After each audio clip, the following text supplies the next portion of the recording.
अडानी का घोटाला ये अडानी का घोटाला नहीं है, ये भारत के प्रधानमंत्री नरेंद्र मोदी का घोटाला है, ये भारतीय जनता पार्टी का घोटाला है।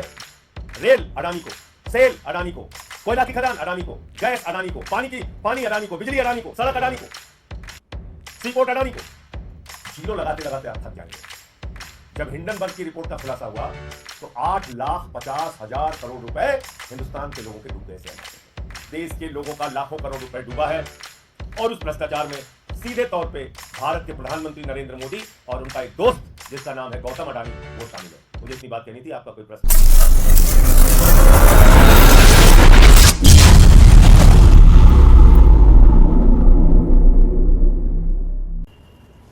सभी पत्रकार बंधुओं को नमस्कार। अडानी के भ्रष्टाचार को उजागर करने की सजा मुझे 6 महीने जेल के रूप में मिली और आपको याद होगा कि देश की संसद में मैंने नारा लगाया था प्रधानमंत्री जी के सामने कि मोदी अडानी भाई भाई देश बेच के खाई मलाई। क्योंकि 18 महीने पहले हिंडनबर्ग की एक रिपोर्ट आई जिससे पूरा देश और पूरी दुनिया अचंभित रह गए। वो रिपोर्ट क्या कह रही थी? वो रिपोर्ट यह कह रही थी कि दुनिया के तमाम घोटालेबाजों को इकट्ठा करके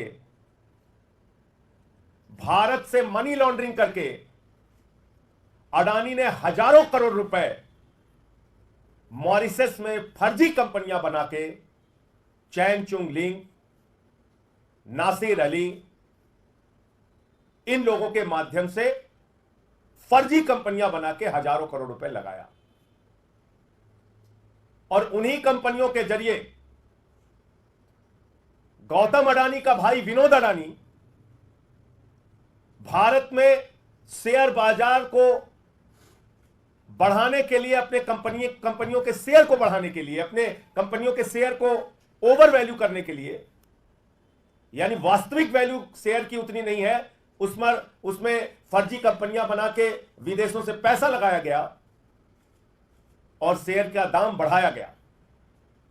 वास्तविक दाम शेयर का उतना नहीं है, लेकिन बाहर से फर्जी कंपनियां बना के विनोद अडानी के माध्यम से हजारों करोड़ रुपए हिंदुस्तान में अडानी की कंपनी में लगाया गया, उसके शेयर का दाम बढ़ाया गया। और जब हिंदुस्तान के छोटे निवेशक, आम आदमी, मिडिल क्लास के लोग उस शेयर को बढ़े दामों पे खरीदते हैं तो कुछ दिन बाद वो शेयर की वैल्यू जब घटती है तो उनका पैसा डूब जाता है।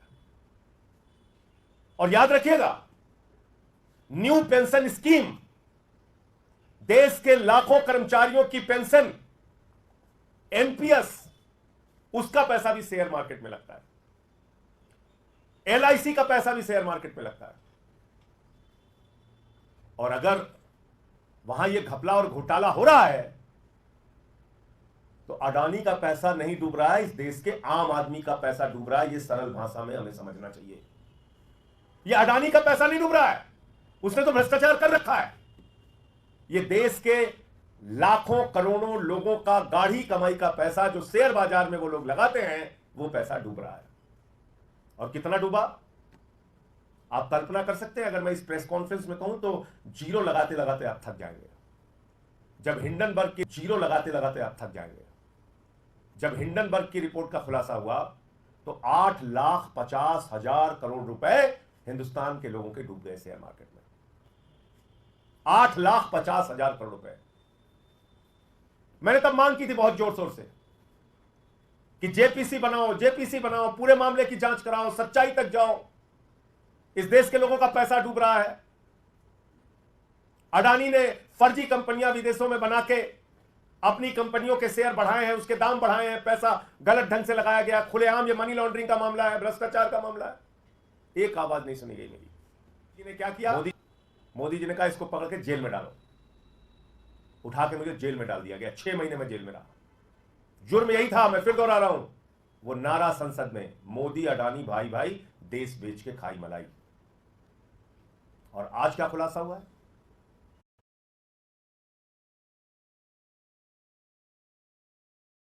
माननीय सर्वोच्च न्यायालय में मामला गया।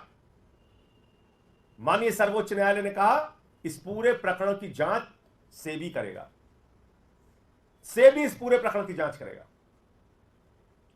सेबी ने अपनी जांच शुरू की, सेबी ने अपनी रिपोर्ट दाखिल की और 2023 के मई महीने में जो रिपोर्ट सेबी ने सुप्रीम कोर्ट में दाखिल की वो बड़ी हास्यास्पद है। आप सुनेंगे तो आपको मजाक लगेगा। सेबी सुप्रीम कोर्ट में कह रहा है कि हम ऐसे जुड़े 13 मामलों की जांच कर रहे हैं और ये कर रहे हैं वो कर रहे हैं, और बाद में कह रहे हैं हमें पता नहीं है कि कहां तक ये जांच जाएगी, ये एक दिशाहीन जांच है, हुजूर कुछ गड़बड़ी तो हुई है लेकिन हम बता नहीं सकते गड़बड़ी किसने की है। क्या करिए सीबी सुप्रीम कोर्ट में, हुजूर कुछ गड़बड़ी तो हुई है, किसने गड़बड़ी की है, क्या गड़बड़ी की है यह हम बता नहीं सकते, और यह जांच दिशाहीन है, अंतहीन है, किस ओर जाएगी, कब तक चलेगी यह हमें पता नहीं। तो क्यों बोला सेबी ने ये? सेबी अध्यक्ष ने क्यों बोला ये? इसका खुलासा कल हिंडनबर्ग की नई रिपोर्ट में हुआ है। और वो क्या कहती है नई रिपोर्ट कि सेबी की अध्यक्ष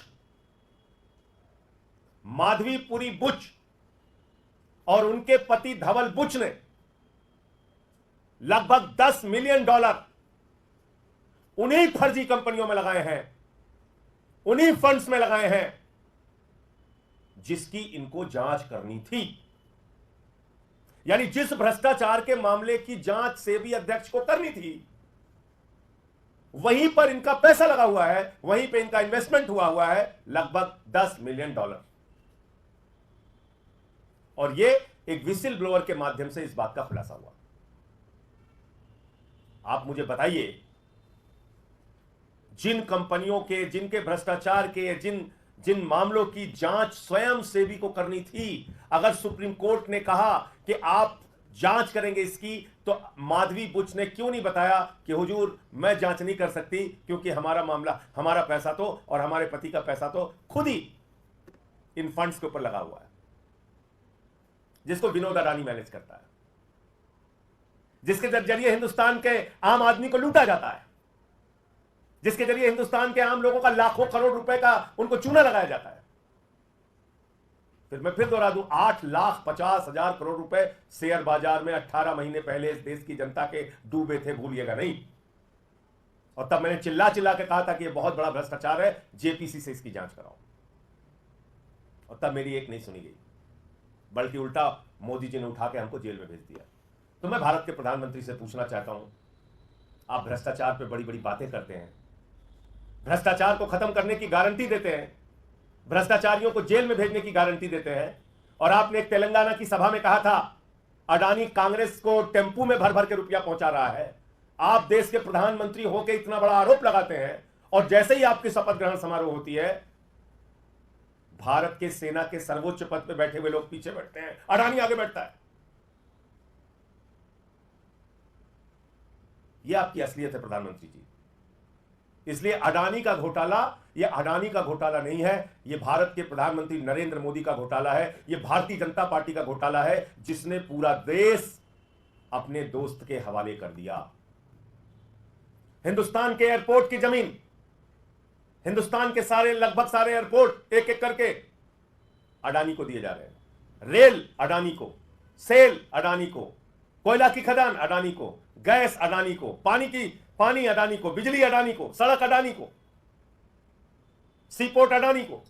आप एक व्यक्ति के नाम नीलाम करने जा रहे हैं, और आपने प्रभु श्री राम को भी नहीं बख्शा, भगवान श्री राम की नगरी को भी आपने नहीं बख्शा।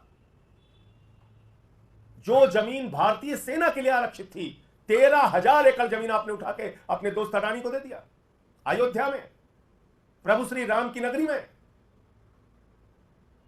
आप ना राम के हैं, ना आम के हैं, ना किसी काम के हैं प्रधानमंत्री जी।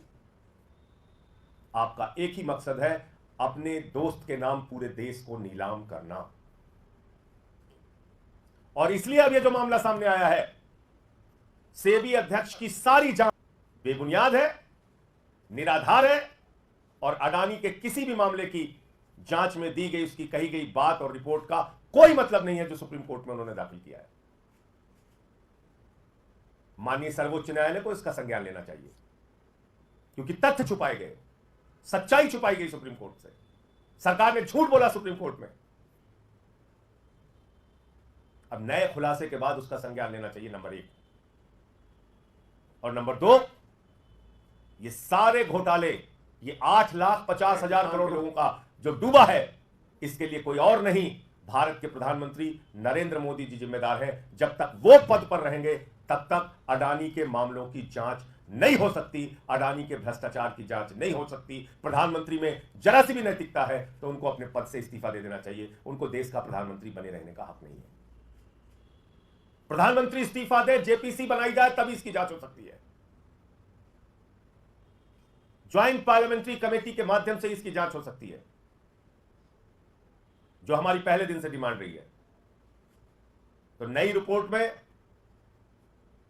एक पहले तो बात आई थी, इनके एक श्रॉफ करके है, वो समझी है सेबी के अधिकारी। दूसरा मामला आया सेबी का अध्यक्ष खुद ही फंड में पैसे लगाए हुए। तो इसलिए मुझे इतनी बात कहनी थी कि ये कतई मत समझिएगा कि अडानी के घोटाले का इस देश के आम आदमी से कोई लेना देना नहीं है। इस देश के लोगों का लाखों करोड़ रुपए डूबा है और उस भ्रष्टाचार में सीधे तौर पे भारत के प्रधानमंत्री नरेंद्र मोदी और उनका एक दोस्त जिसका नाम है गौतम अडानी, वो शामिल है। मुझे इतनी बात कहनी थी। आपका कोई प्रश्न?